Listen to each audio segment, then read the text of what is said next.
अस्सलाम वालेकुम, सितारों के सफ़र पर खुश आमदीद। आज की वीडियो में हम बात करेंगे कि आपका आने वाला महीना यानी नवंबर 2025 कैसा रहेगा। नवंबर में बहुत से प्लैनेट्स जो हैं वो अपनी चालें बदलने जा रहे हैं, स्पेशली सैटर्न बदलने जा रहा है। सैटर्न रेट्रोग्रेड था, कुछ लोगों को ढैया साढ़े साती इनके इफ़ेक्ट्स मिल रहे थे, हालांकि वो साढ़े साती और ढैया से निकल चुके थे। रेट्रोग्रेड होने की वजह से उनके जो मामला थे वो दोबारा रुक गए थे, लेकिन अब वो डायरेक्ट होने जा रहा है नवंबर के महीने में। साथ ही साथ कुछ लोगों के लिए मुश्किलात में इजाफा होने जा रहा है। आइए हम इन सारी चीज़ों को देखते हैं कि आपके करियर के हिसाब से कैसा रहेगा, क्रिप्टो ट्रेडिंग के हिसाब से कैसा रहेगा, लव लाइफ कैसी रहेगी, आपकी सेहत कैसी रहेगी, कौन से आप लोगों के लिए चैलेंजेस होंगे, मौके आप लोगों के लिए कहाँ छुपे हुए हैं, रेमेडीज आप लोगों को क्या करनी है, इन सब पर बात करते हैं। अगर आप लोगों को आपका मून साइन नहीं पता तो कमेंट सेक्शन में अपनी ओरिजिनल डेट ऑफ बर्थ लिखिए। हमारी टीम आपको ज़रूर आपका मून साइन बताएगी, जिससे आपको वीडियोस देखने में आसानी होगी। आइए वीडियो को शुरू करते हैं। बात करते हैं जेमिनी मून साइन वालों की, यानी कि मिथुन राशि यानी कि बुर्ज जूजा वालों की। इस महीने जो आपके लिए पॉजिटिव डेज होंगे वो 10, 12, 18, 25 होगा, और जो सेंसिटिव डेज होंगे वो 18, 20 और 27 नवंबर होंगे। जो पॉजिटिव डेज होंगे उनमें आप अपने काम स्टार्ट कर सकते हैं। कोई भी कारोबार करना है, नौकरी के लिए जाना है, इंटरव्यू करना है, या कोई मीटिंग करनी है क्लाइंट्स वगैरह से, तो आप लोग उन दिनों में इनिशिएट कर सकते हैं। काम और पैसे के लिहाज से बात करते हैं तो करियर फ्रंट पर सैटर्न जो है वो रेट्रोग्रेड से डायरेक्ट हो जाएगा इसी महीने में।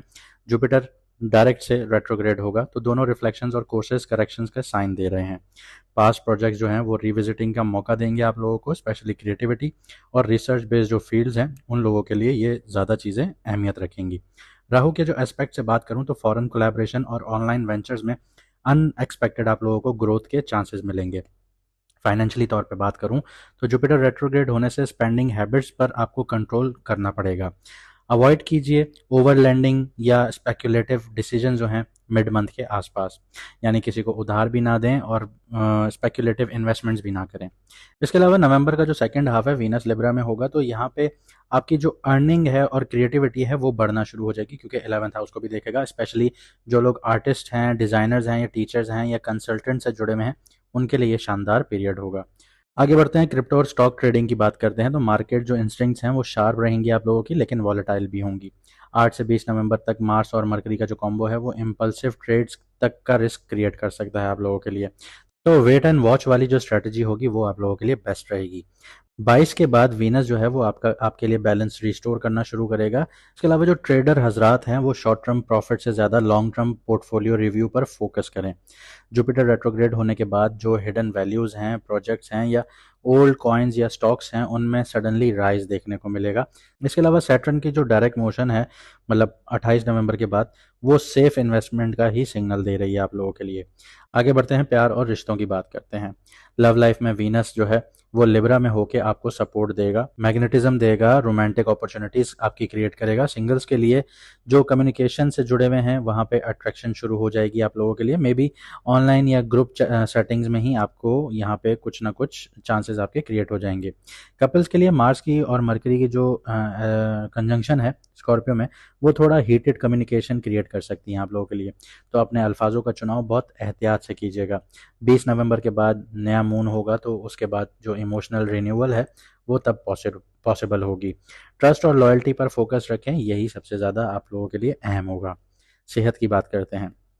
सिक्स्थ हाउस का जो एक्टिवेशन है उससे स्टेमिना स्ट्रांग रहेगा आप लोगों का, लेकिन बर्नआउट का रिस्क क्रिएट होगा। मार्स और सन जो है वो दोनों ही स्कॉर्पियो में है, तो इसकी वजह से एसिडिटी होने के चांसेस हैं, हेडेक होने के चांसेस हैं, सर दर्द जिसको कहा जाता है, या फिर स्ट्रेस रिलेटेड इश्यूज हो सकते हैं।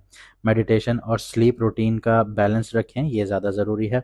17 से 25 नवंबर तक मून जो है लिब्रा टू कैप्रिकॉर्न में ट्रांजिशन हो रहा होगा, तो इम्यूनिटी को बूस्ट करेगा आप लोगों की। पानी का इंटेक अच्छा रखें, ग्राउंडिंग एक्सरसाइजेस कीजिए, ये हेल्पफुल रहेंगी। आगे बढ़ते हैं, अपॉर्चुनिटीज़ और चैलेंजेस की बात करते हैं। सबसे पहले चैलेंजेस को देख लेते हैं, तो ओवर थिंकिंग और मिसकम्युनिकेशन रहेंगी, स्पेशली मिड मंथ में मरकरी रेट्रोग्रेड होगा। इधर मौका आप लोगों के लिए ये होगा कि क्रिएटिव एक्सप्रेशंस आप लोगों के बहुत ज़्यादा होना शुरू हो जाएंगे। ऑनलाइन नेटवर्किंग और न्यू लर्निंग से आप लोग बहुत कुछ कमा पाएंगे, यानी आपका जो लक है वो ट्रिगर करेगा इस टाइम पीरियड में।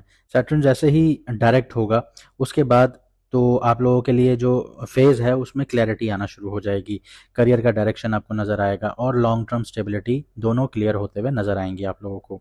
रेमेडीज़ की बात करते हैं, तो गरीब बच्चों को किताबें या स्टेशनरी गिफ्ट करें, उनको सदका करें, दान करें। जो बच्चे पढ़ नहीं सकते उनको पढ़ाएं। इससे आपका जो मरकरी है वो स्ट्रांग होगा।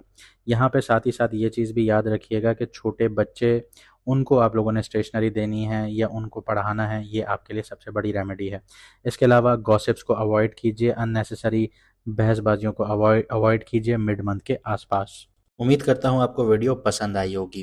वीडियो को लाइक शेयर सब्सक्राइब ज़रूर कीजिए। मिलते हैं अगली वीडियो में सितारों के सफ़र पर।